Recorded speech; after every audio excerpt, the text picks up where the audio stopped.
Jesus is more. Jesus is more.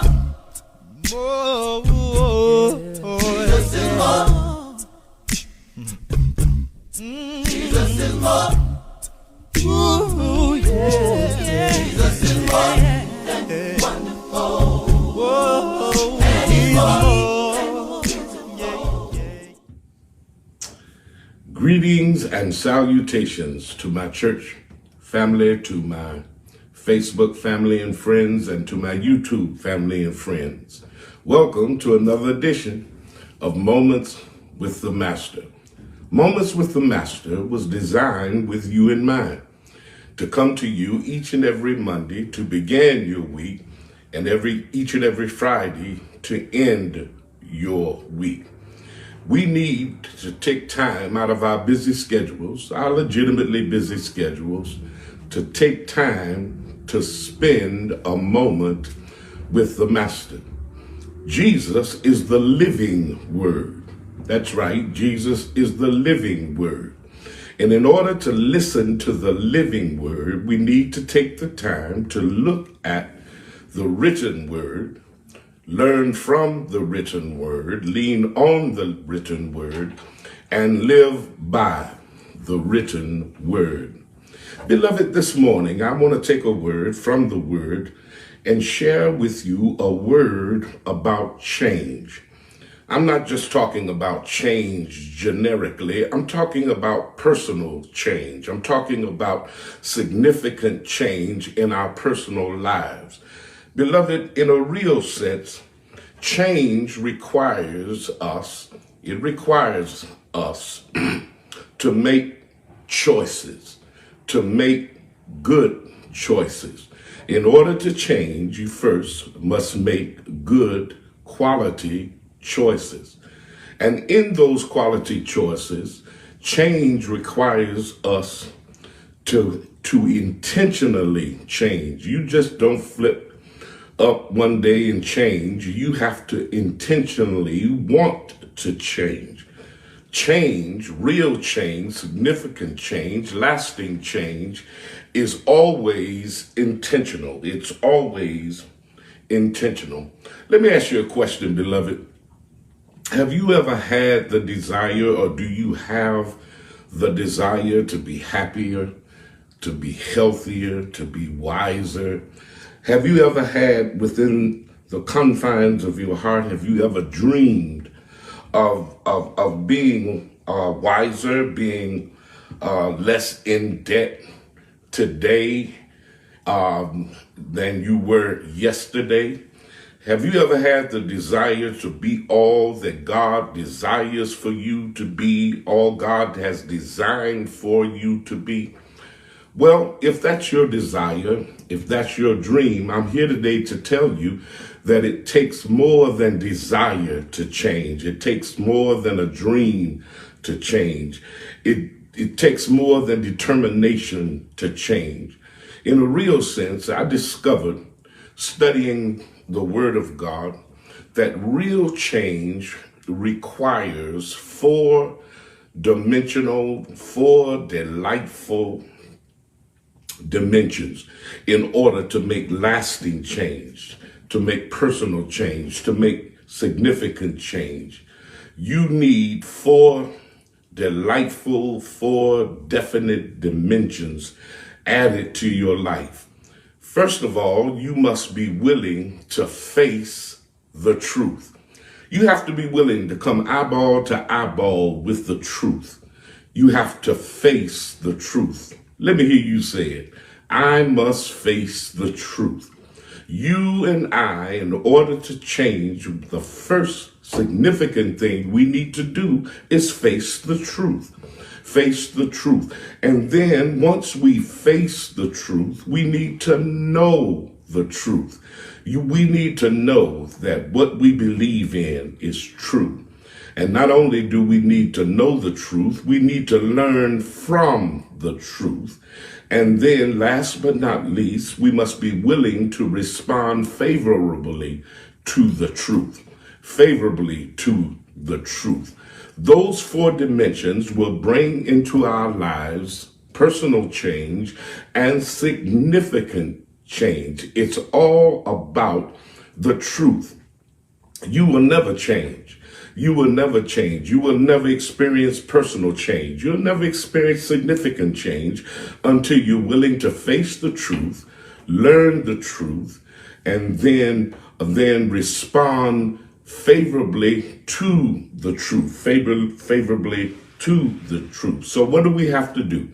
We have to know the truth. We have to learn from the truth.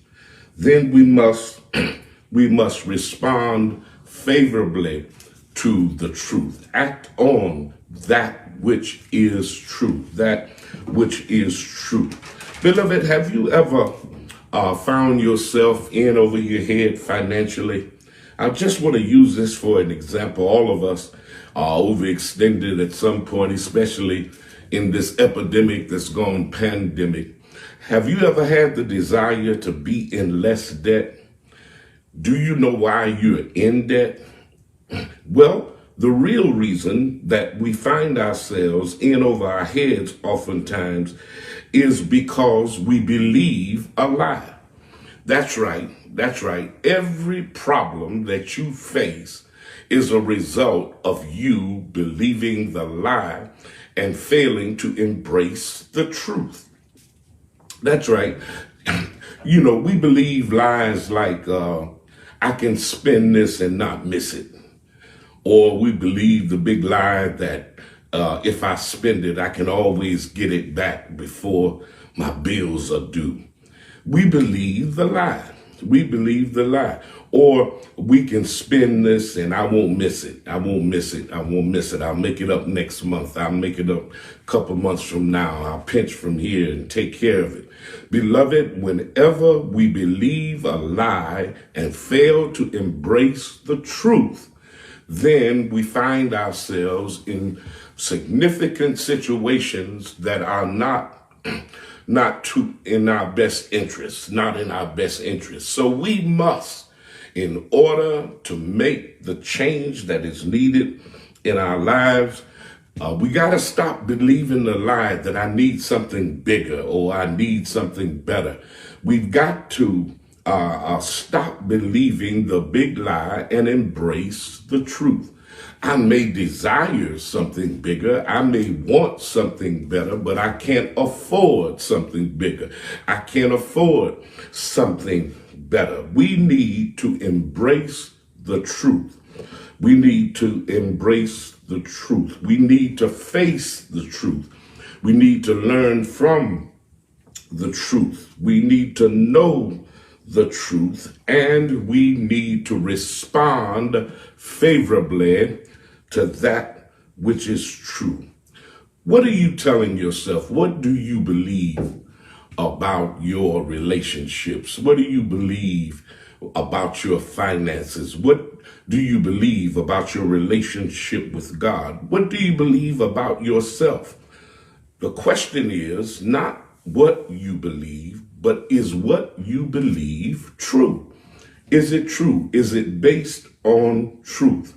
Now, in order for something to be true, in order for something to have truth, it has to be accurate, it has to be real, and it has to be based, and it has to square with reality. It has to square with reality. It has to be right. It has to be right in order for it to be true. So what you think and what you believe about yourself, what you believe about others, what you believe about God determines the trajectory of your life. And we have to decide today whether or not we're going to embrace the lie or we're going to embrace the truth. And if you want to make significant changes, if you want to make personal change and have it to be lasting change, you must embrace the truth, face the truth, know the truth, learn from the truth, and respond favorably to the truth. It's not only important to know what's the truth, you need to know who the truth is. The truth is personified in John chapter 14, verse number 6. Jesus says, I am the way. So without me, there is no going. I am the truth. Without me, there is no knowing. And I am the life. Without me, there is no living. So knowing what's true is important, but knowing who's true is even more important. And the truth is that Jesus is the truest thing that you will ever have in your life. You can count on Jesus to be truth in your life because Jesus can always be counted on to tell you the truth. His words are true. His word is truth. The Bible is truth. That's why you need to take the time to take quiet time to spend a moment with the Master, because the Master will always tell you what the truth is about your situation, about your circumstance. And we need to continue to add these dimensions to our lives, because no significant change, no personal change, no lasting change will ever take place without truth, without you coming face to face with what is true, knowing what is true, learning from what is true, and responding favorably to what is true. And if you want to experience this change in your life, then you must embrace who is true so he can help you identify what is true. I see that my time is far spent. It's far better to have God and not need him than to need God and not have him. If you walk with God, my God will walk with you. Jesus is more. Jesus is more.